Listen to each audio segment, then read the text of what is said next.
Hopefully, the 2024 Ondo State governorship election will be brought to a fairly peaceful end in a matter of hours, without any reported major incidents of violence. What people are talking about, however, is widespread mutilation of the electoral process, as was manifest in vote buying and harassment of political opponents and electoral officers. These are cases that have become so recurrent, particularly in Nigeria's recent experience with elections. What can be a correct, unbiased assessment of the elections in Ondo State thus far? Professor Victor Adetula is a professor of international relations and development studies at the University of Jos, an election analyst with Center for Democracy and Development, West Africa. He joins us now from Ondo State. Good morning, Professor Adetula. Good to have you join us on the morning show today. Good morning. Good morning. Thank you indeed. All right, Prof. It is the morning after Ondo election, like the Edo election a few weeks ago, has sort of come and gone. By midday today, hopefully, collation will resume and then winner will be announced. In asking for your thoughts on what actually panned out in terms of INEC preparation, in terms of security and everything, what will you think that we're now at a point where elections come in a certain fashion, in the predictable pattern and rhythm, given what we witnessed all through yesterday in Ondo State? Talking about late and slow start, talking about initial technical glitches, talking about alleged creative way of vote buying, voter apathy, given the fact that it is unlikely that we will get up to 40%, let alone 50% of the accredited voter. And then eventually staggered collation and announcement of winner. Is this the pattern that we have settled for? And is that what you observed with the Ondo State election of yesterday? Yes, like you rightly noted in your prefatory remark, it's a day after the election. In relative terms, it's been peaceful. But the trend, the observed trends, quite worrisome and disturbing, both in respect of vote trading, vote buying, and of course, the considerably low turnout. We suggest a disconnect between governance and election, which makes it very, very challenging. So for me, we are not yet there.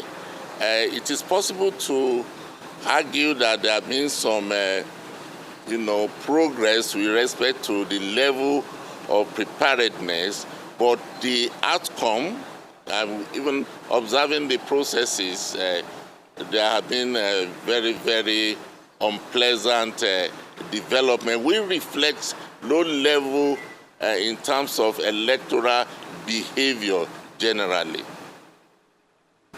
Well, all right. You have, touched a little bit on voter turnout, because as an observer there, I'd like to know what you think hindered the turnout. We know that Yiga Africa has recorded, I believe, a low turnout of between 24% to 27% based on the results that have been collated thus far from the polling units.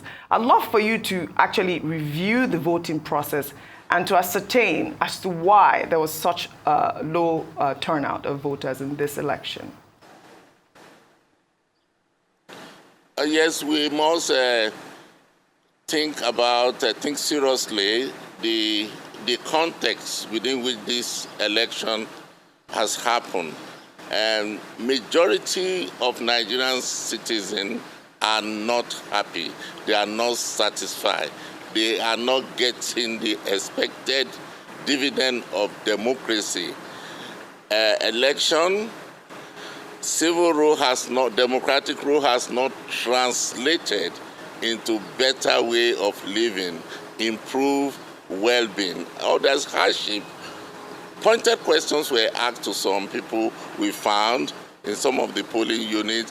What would be your explanation for low turnout? Say, look, people are not happy. They cannot even walk as healthy citizens to the polling booth. So generally, people are not happy. Another element that connects with that is lack of trust in the entire process, even in the governance process in the country. The people are not satisfied, and it is not even easy to convince them from the promises made by the candidates. If you look at the two leading candidates or major candidates in this election, they are people that have played significant role in government. So it's like, oh, what are people coming to tell us again?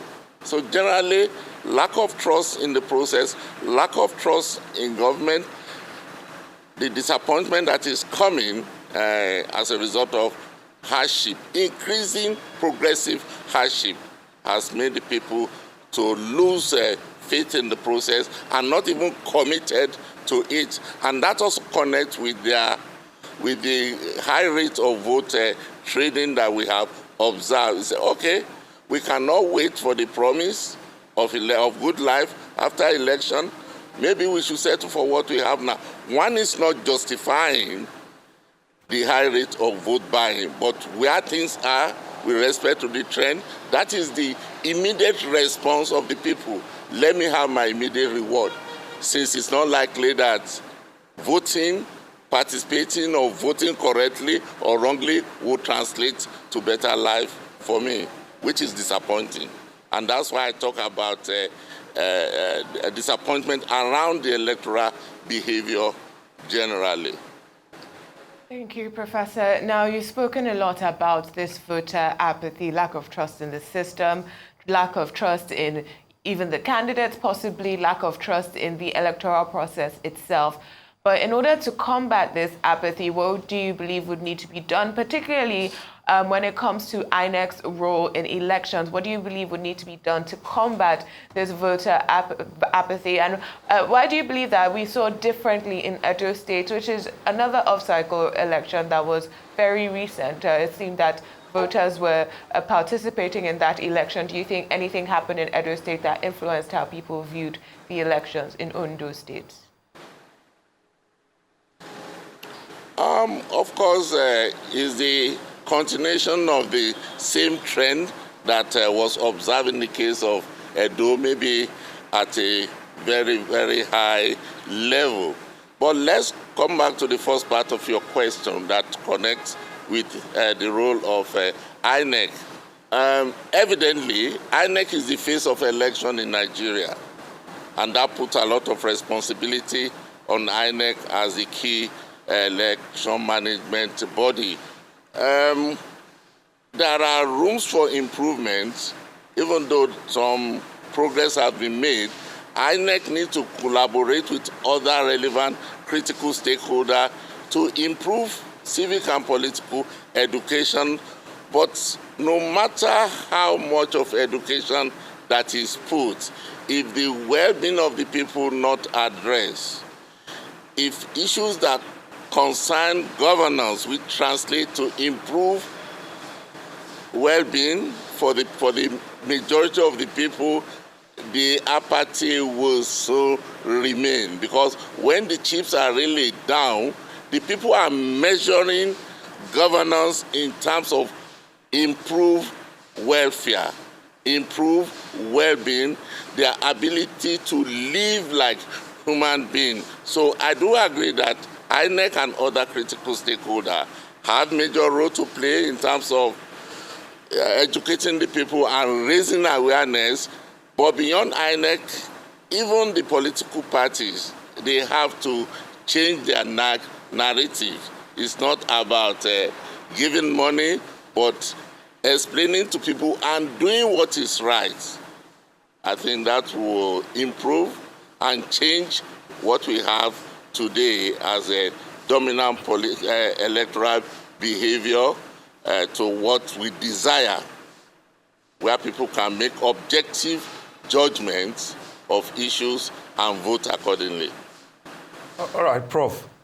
I'm not sure if I'm very comfortable with the explanation that you have given regarding voter apathy and low turnout in the Ondo State election. And I'm wondering, therefore, if there is a way the election monitoring organizations and the civil society are taking a second look at the reasons why we do not have up to 30 or 40% of voter turnout.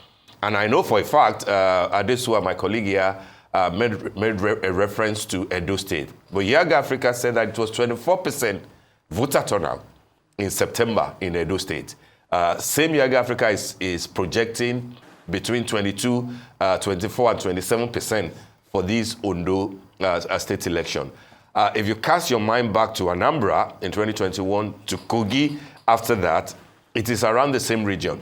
Even the general elections of last year was less than 35% voter turnout. And therefore, are we sure that it is just about the fact that dividends of democracy is not coming to the people and therefore people are disappointed? Or could there be a different reason? Could there be the possibility, for example, of bulk purchase? Because if you have 2 million people registering to vote in an election in a state and 1.7 million collecting their PVCs, and at the end of the day, only 400 to 500, maybe max 600,000 come out to vote. Are we sure, therefore, that the remaining 1.21 million people actually exist? Or do we know that in registering and in collecting the PVCs, there was a case of bulk purchasing?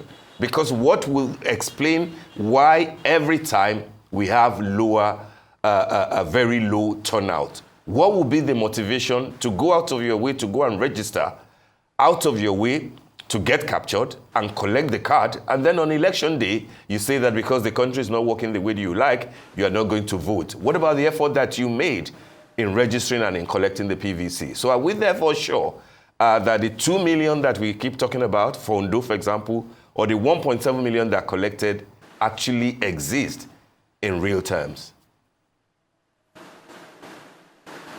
I think you have answered the question you're raising, and I can tell you that no one single factor explains the trend. It's a combination of a whole factor.